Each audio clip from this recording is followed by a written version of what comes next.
नमस्कार, एक बार पुनः आप सबों का स्वागत है हमारे YouTube चैनल आई स्टडी पे।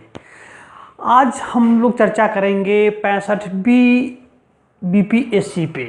65वीं बीपीएससी की परीक्षा आगामी 2 महीने में संभावित है और किसी भी परीक्षा को पास करने के उद्देश्य से प्राथमिकी पीटी प्रीलिमिनरी टेस्ट को पास करना सबसे पहली चुनौती होती है। उसी आलोक में हमने तय किया है कि भारतीय राज्य व्यवस्था से जुड़े हुए तमाम टॉपिक्स को क्रमबद्ध तरीके से क्रॉनिकली बिंदुवार चर्चा प्रस्तुत करें ताकि आप लोगों को अपने पढ़ने के अलावा हमारे चैनल के माध्यम से कुछ लाभ हो सके और आप लोग उसे परिणाम में परिणत कर सके।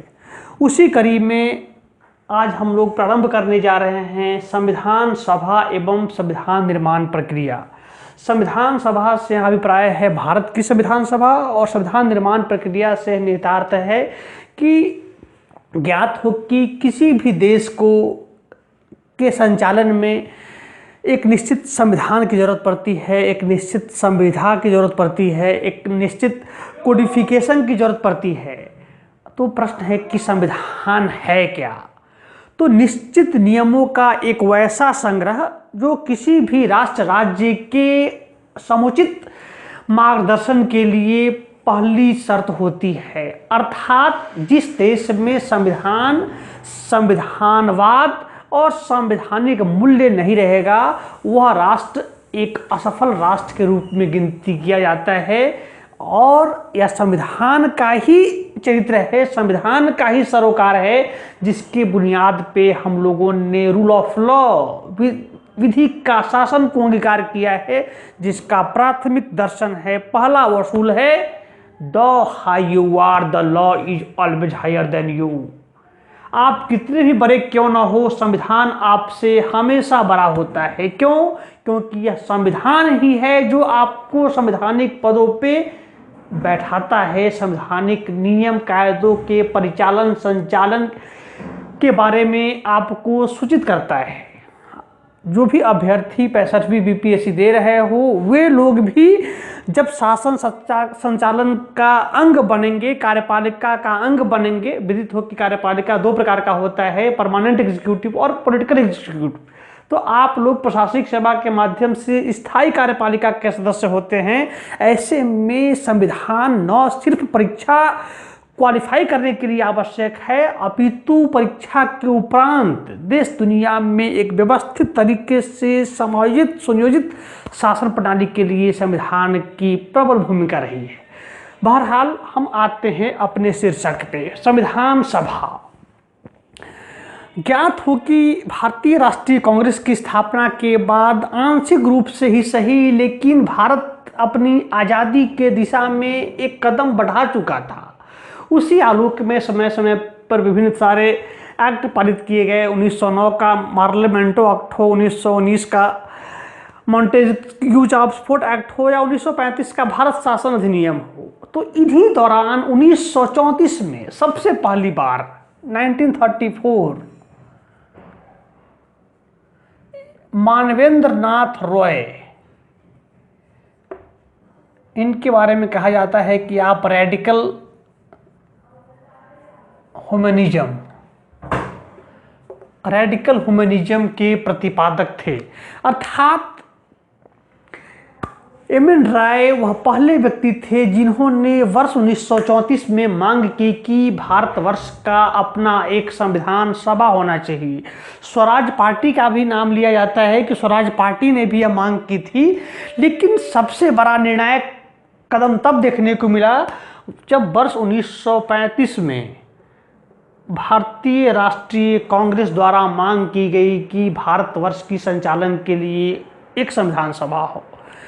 इस आलोक में कहते हैं कि जब जिस विचारधारा के लागू होने का समय आता है तो उसे दुनिया की कोई ताकत नहीं रोक सकती है।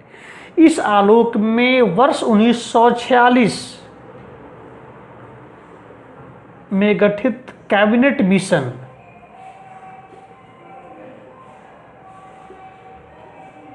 मिशन के पहल पे, कैबिनेट मिशन एक 3 सदस्यीय आयोग था। पैथिक लॉरेंस इसके अध्यक्ष थे, क्रिप्स और अलेक्जेंडर इसके सदस्य थे। तो पहली बार कैबिनेट मिशन ने यह मांग स्वीकार की वर्ष 1946 में और कहा गया कि हाँ, अब भारत अपने संविधान सभा का चुनाव करेगा। उसी आलोक में पूरे देश को दो भागों में, संविधान सभा के चुनाव के लिए दो भागों में बांटा गया। पहला जो रियासतें थीं और दूसरा जो ब्रिटिश प्रांत थे।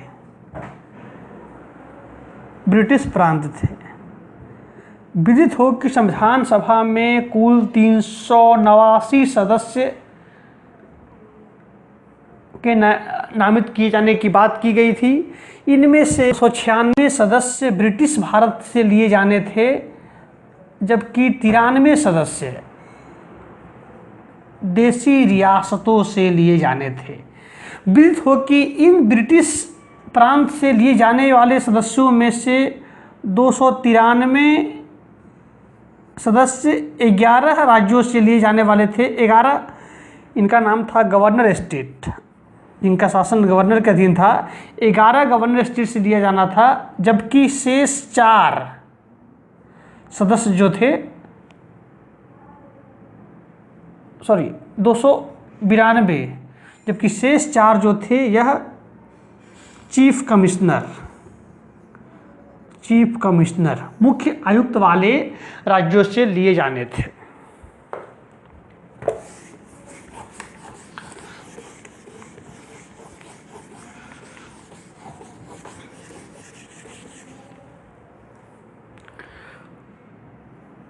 दो 296 सदस्यों के लिए चुनाव की व्यवस्था की गई।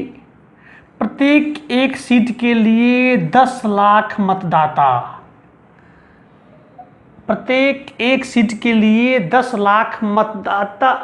मतदाता कहना समीचीन नहीं है। 10 लाख की आबादी पर एक सदस्य का चुनाव रखने का प्रावधान किया गया। और जो चुनाव के लिए जो शर्त थी, जो जिस बुनियाद पे कोई व्यक्ति चुनाव में मतदान कर सकता था, वह था कर, शिक्षा एवं संपत्ति का अधिकार। कर, शिक्षा एवं संपत्ति, अर्थात जिस किसी व्यक्ति ने जो सरकार को कर दे रहा हो, जिन्हें एक निश्चित एक मानदंड के हिसाब से शिक्षा ग्रहण किया हो, BA LLB जो भी रहा हो, एवं संपत्ति उसके पास हो जो संपन्न हो। जबकि देसी रियासतों को जो 93 सीटें प्रदान की गई थी, इनके लिए चुनाव नहीं हुआ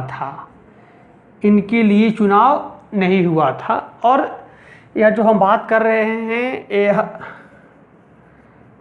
अविभाजित भारत की है।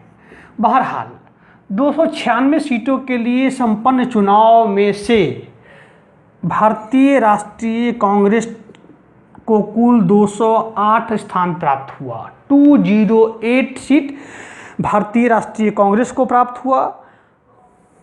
73 सीटें मुस्लिम लीग को प्राप्त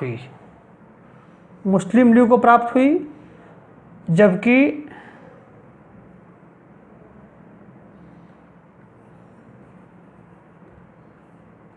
15 सीट अन्य के खाते में गई।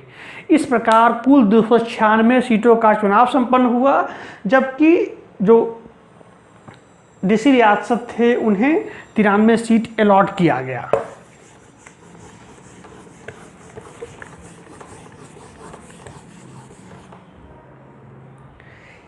इन सदस्यों के द्वारा 9 दिसंबर 1946 को संविधान सभा की पहली बैठक संपन्न हुई, जिसकी अध्यक्षता डॉक्टर सच्चिदानंद सिन्हा द्वारा किया गया था। आप बिहार से निर्वाचित होकर आने वाले संविधान सभा के सदस्य थे। यहाँ बिहार के लिए एक इंटरेस्टिंग फैक्ट यह है कि डॉक्टर सच्चिदानंद सिन्हा वह पहले व्यक्ति हैं जिन्होंने, जब बिहार विधान सभा की परिकल्पना की गई 637 में, तो बिहार विधानसभा के प्रथम सत्र की अस्थाई अध्यक्ष, इन्हें प्रोटेम स्पीकर कहते हैं, इस प्रोटेम स्पीकर के भूमिका का नेतृत्व भी आप ही द्वारा किया गया था। और इसके लिए एक बुनियादी शर्त है कि जो संसद के सबसे या विधानमंडल के सबसे बुजुर्ग सदस्य होते हैं उन्हें इस भूमिका को सौंपा जाता है। एक तरफ जहां संविधान सभा तैयार हो रही थी, वहीं दूसरी तरफ 2 सितंबर 1946 को देश में एक अंतरिम सरकार का गठन हो रहा था और इस अंतरिम सरकार के उपाध्यक्ष वाइस प्रेसिडेंट का पद पंडित जवाहरलाल नेहरू को सौंपा गया था। कालांतर में यही पद भारत के प्रधानमंत्री के रूप में परिणत किया गया। अब प्रश्न है कि अध्यक्ष कौन थे? तो पदेन अध्यक्ष भारत के डोमिनियन स्टेट ऑफ इंडिया के पदेन अध्यक्ष उस समय के वायसराय, उस समय के जो वायसराय थे लॉर्ड माउंटबेटन, उन्हें बनाया गया था।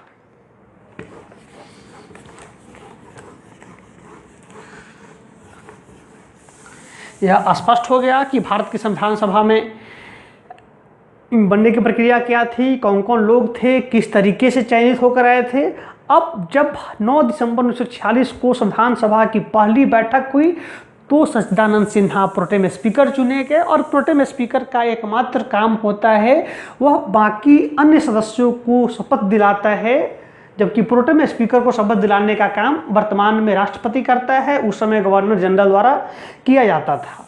इसके अलावा प्रोटेम स्पीकर अध्यक्ष का चुनाव करता है। उसी प्रकार संविधान सभा की जो दूसरी बैठक संपन्न हुई वह 11 दिसंबर 1946 को संपन्न हुई और उस दिन डॉक्टर राजेंद्र प्रसाद, यह भी बिहार से आने वाले थे, डॉक्टर राजेंद्र प्रसाद को स्थायी अध्यक्ष चुना गया। भारत की संविधान सभा के निर्माण में कुल 11 अधिवेशन, 11 सेशन के अंतर्गत कुल 2 वर्ष 11 माह 18 दिन के अथक परिश्रम के बाद भारत का संविधान बनकर लागू हुआ। इन 11 अधिवेशनों के अलावा एक 12वां अधिवेशन भी हुआ था और वह अधिवेशन था जब संविधान लागू होने से 2 दिन पूर्व 24 जनवरी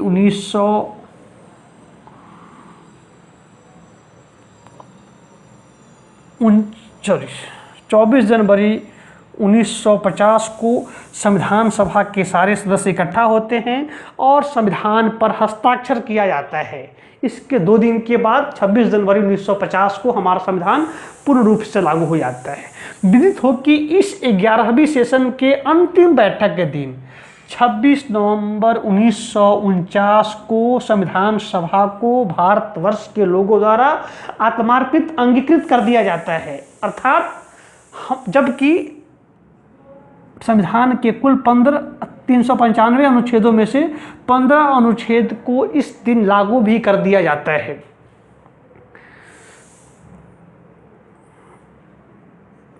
संविधान सभा के निर्माण के बाद जो सबसे महत्वपूर्ण पहल हुई थी वह था कि हमारा संविधान लागू होने का स्ट्रक्चर क्या होगा, किस दिशा में जाएगा। उसके लिए एक उद्देश्य प्रस्ताव की जरूरत थी और यह उद्देश्य प्रस्ताव 22 जनवरी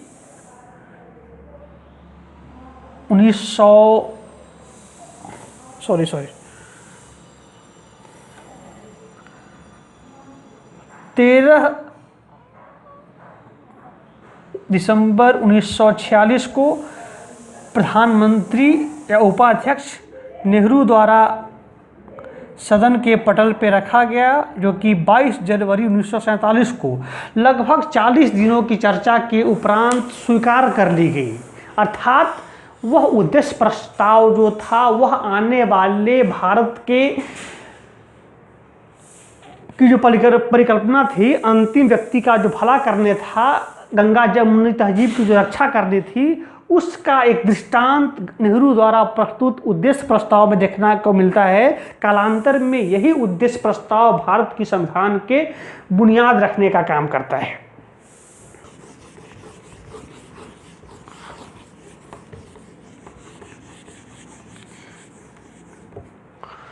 उद्देश्य प्रस्ताव एक तरह से गांधी जी के सपनों के भारत के निर्माण का जो आदर्श था उससे प्रेरित था, जिसकी झलक वर्तमान में हमें भारत के संविधान के भाग 4,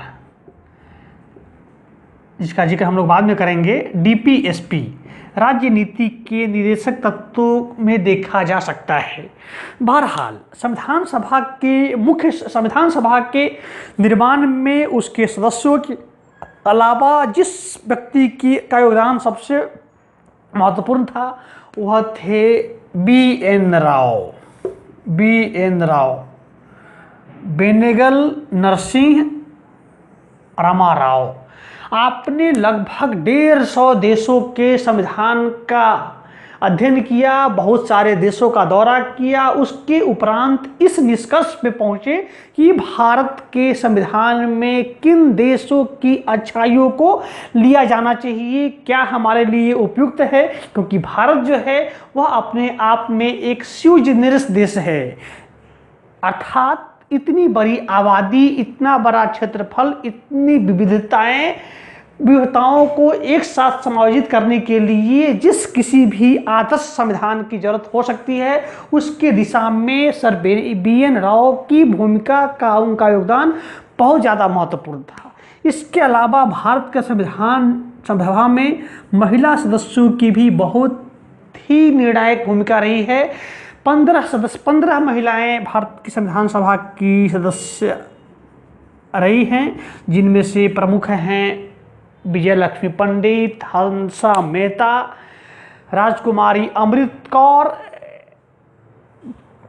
दुर्गावती देशमुख। ये तमाम ऐसी महिलाएं थी जिन्होंने उस समय की परिस्थितियों में महिलाओं के लिए, और जानकर आश्चर्य होगा, उसी समय जब संविधान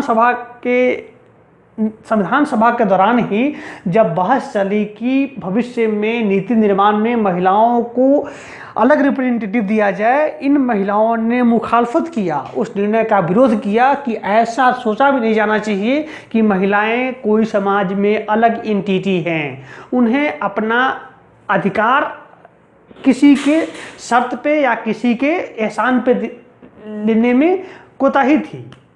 विजया लक्ष्मी पंडित संविधान सभा की सदस्य रहीं। बाद में 1953 में संयुक्त राष्ट्र महासभा के इतिहास में पहली महिला थी जिन्होंने वर्ष 1953 में संयुक्त राष्ट्र महासभा की अध्यक्षता की थी।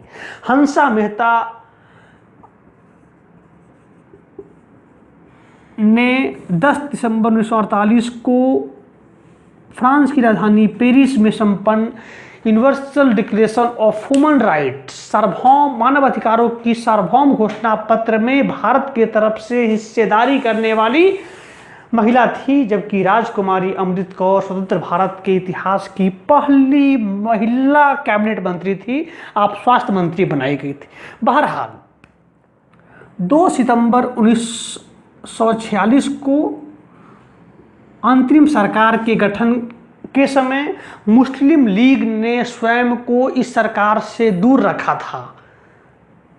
क्यों? क्योंकि 16 अगस्त को डायरेक्ट एक्शन डे के बाद लगभग स्पष्ट हो चुका था कि अब भारत का 2 देशों के रूप में विभाजन तय है, और ऐसे में मुस्लिम लीग ने स्वयं को पाकिस्तान की मांग के आलोक में भारत की कैबिनेट का हिस्सा बनना स्वीकार नहीं किया। कालांतर में लगभग 1.5-2 महीने के बाद जब 26 अक्टूबर 1946 को सरकार का पुनर्गठन हुआ तो मुस्लिम लीग के 5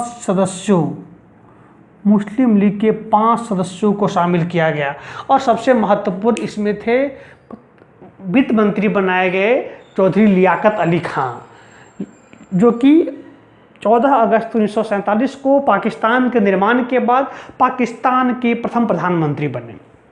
मैं चाहूँगा कि जो कैबिनेट के सदस्य थे उनके प्रमुख व्यक्तियों का नाम नोट कर सकते हैं। वे हैं उपसभापति, विदेश एवं राष्ट्रमंडल मंत्रालय का जो प्रभार था वह खुद उपाध्यक्ष, प्रधानमंत्री नहीं कहना है, वाइस प्रेसिडेंट, उपाध्यक्ष जवाहरलाल नेहरू के पास था। सरदार वल्लभ भाई पटेल गृह, सूचना एवं प्रसारण मंत्री बनाए गए थे। राजेंद्र प्रसाद कृषि मंत्री थे। सरदार बलदेव सिंह रक्षा मंत्री थे। जॉन मथाई वित्त मंत्री थे। इस प्रकार से एक पूरी की पूरी काबीना शक्ल ले चुकी थी।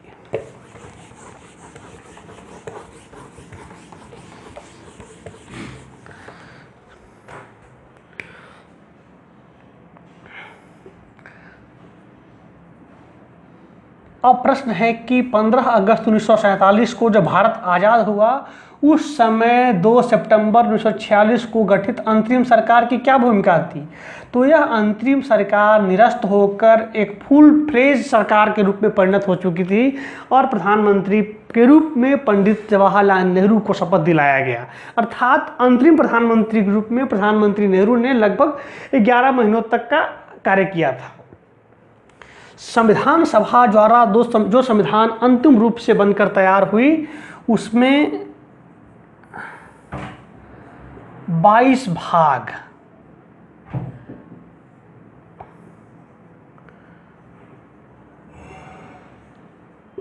395 अनुच्छेद। ध्यातव्य हो कि ये तमाम अनुच्छेद जो हैं यह 22 शीर्षकों के अंतर्गत ही है। उदाहरणार्थ भाग 1 के अंतर्गत अनुच्छेद 1 से लेकर 4 का प्रावधान है।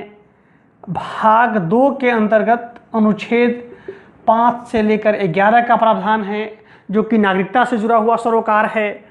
भाग 3 अनुच्छेद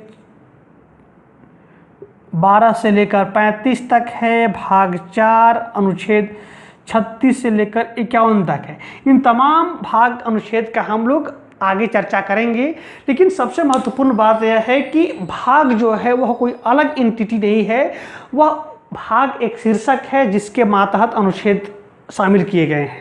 जबकि अनुसूची, शेड्यूल एक अलग एंटिटी है। मूल रूप से संविधान में 8 अनुसूची थी। 8वीं अनुसूची भाषा को लेकर है। कालांतर में 9वीं अनुसूची वर्ष 1951 में, 10वीं अनुसूची वर्ष 1985 में, 11वीं अनुसूची 1993 एवं 12वीं अनुसूची भी 1993 में भारत के संविधान में शामिल किया गया। इस प्रकार भारत की संविधान सभा ने स्वयं को व्यवस्थित रूप देते हुए न एक संविधान का निर्माण किया बल्कि आने वाले समय में तृतीय दुनिया, तीसरी वर्ल्ड के देशों के लिए एक मानदंड स्थापित करने का काम किया।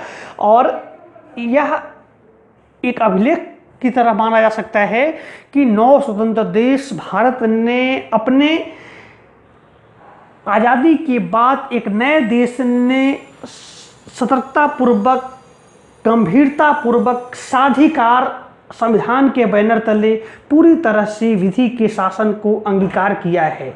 दुनिया के तमाम बहुत सारे देश भारत के साथ स्वतंत्रता प्राप्ति करने के साथ साथ लगभग बिखर चुके थे। वे अपना मौलिक दर्शन खो चुके थे। वहाँ के जो राजनेता थे उनके बीच सत्ता के लिए एक अघोषित द्वंद्व छिड़ चुका था। लेकिन भारत ने स्वयं को इस स्थिति से बचाते हुए दुनिया के सबसे बड़े लोकतंत्र के रूप में कामयाब होने के पीछे भारत का संविधान एवं संविधान लागू करने वालों की निष्ठा को जाता है। 26 नवंबर 1949 को संविधान सभा के 11वें सेशन के 165वें दिन, ज्ञात हो कि 111 सेशन में कुल 165 दिन की बैठक हुई थी संविधान सभा की।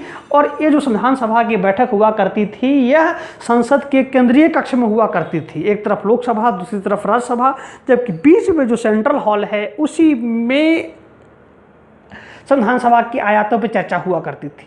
बहरहाल 26 नवंबर 1949 को 11वें अधिवेशन के अंतिम दिन अर्थात 165वें दिन भाषण देते हुए संविधान सभा में प्रारूप समिति के अध्यक्ष बाबा साहब भीमराव अंबेडकर ने कहा था कि मुझे नहीं पता कि यह संविधान कैसा होगा, संविधान लागू कैसे होगा, लेकिन मैं इतना दावे के साथ कह सकता हूं कि अगर भविष्य में संविधान लागू करने वाले लोग अच्छे हुए, योग्य हुए, उनकी नीति और नीयत सही रही तो यह संविधान हम कैसा भी बनाए होंगे वह एक बेहतर संविधान बनेगा। जबकि आगामी दिनों में इसे लागू करने वाले लोग की नीयत निष्ठा संदिग्ध रही तो एक अच्छा संविधान भी हम बेहतर ढंग से लागू नहीं कर पाएंगे। चलते चलते वर्ष 1950 में 26 जनवरी 1950 को जब भारत के गणतंत्र को लागू हुए 50 साल हो गए थे, हम उसकी स्वर्ण जयंती मना रहे थे, तो उस समय की वर्तमान तत्कालीन सरकार ने, अटल बिहारी वाजपेयी की सरकार ने संविधान समीक्षा आयोग का गठन किया। उस 10 सदस्यीय संविधान समीक्षा आयोग के अध्यक्ष सर्वोच्च न्यायालय के पूर्व मुख्य न्यायाधीश MN वेंकटचलैया रहे थे। संविधान समीक्षा पे प्रतिक्रिया व्यक्त करते हुए तत्कालीन राष्ट्रपति KR नारायणन का यह वक्तव्य बहुत ज़्यादा युगांतकारी माना गया, जिसमें उन्होंने कहा था कि देखना यह है कि 50 सालों में संविधान ने हमें फेल किया है कि हमने संविधान को फेल किया है। बहरहाल अपनी समीक्षा रिपोर्ट में MN वेंकटचलैया के नेतृत्व में गठित संविधान, उसके सदस्य कई गणमान्य व्यक्ति थे, सोली सोरभजी थे, अन्य कई लोग थे, रक्षा एनालिस्ट वगैरह भी उसमें रहे थे। तो अपनी रिपोर्ट में कहा था, समीक्षा रिपोर्ट में कहा गया था कि भारत के संविधान को विगत 50 वर्षों में समुचित तरीके से, धारदार तरीके से लागू किया गया है, जिसका उद्देश्य है अंतिम व्यक्ति के हितों की रक्षा करना। व्यापक तौर में संविधान में समीक्षा की कोई ज़रूरत नहीं है, ज़रूरत है भी तो उसके लिए संविधान में, खुद संविधान निर्माताओं ने भारत के संविधान में भाग 20 अधिष्ठापित किया था। भाग 20 के अंतर्गत आर्टिकल 368 यह प्रावधान करता है कि वह संसद को संविधान संशोधन का अधिकार देता है, और यह अधिकार और संयोग यह है कि जिन संविधान सभा के सदस्यों ने भारत के संविधान का निर्माण किया, उन्होंने ही पहला संशोधन भी किया था वर्ष 1951 में, जो पहला संशोधन किया गया था, और उसके माध्यम से संविधान में अनुसूची 9 जोड़ी गई थी। इस प्रकार यह भारत के संविधान के उदारता, व्यापकता, विशिष्टता को दर्शाता है। अगले क्लास में हम लोग इस प्रक्रिया से आगे बढ़ते हुए 65वीं BPSC के लिए संविधान सभा के अन्य प्रावधानों पर चर्चा करेंगे। तब तक के लिए धन्यवाद, नमस्कार।